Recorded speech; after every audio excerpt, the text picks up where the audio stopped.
মনে আছে এই মহিষটিকে? কোরবানি ঈদের সবচেয়ে বড় আকর্ষণ।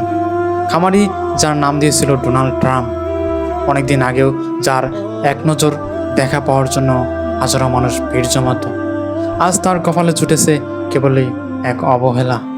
কোরবানি থেকে বাঁচিয়ে তাকে পাঠানো হয়েছিল মিরপুর জাতীয় চিড়িয়াখানায়, কিন্তু আজ খাঁচার ভেতর প্রচণ্ড গরমে আর অযত্নে সে যেন ধুকে ধুকে মরে যাচ্ছে।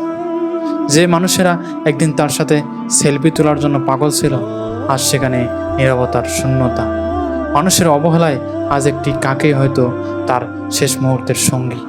আসলে অবহেলা পেলে তো শক্ত পাথরও ক্ষয়ে যায়, আর এ তো এক অবহেলা প্রাণী।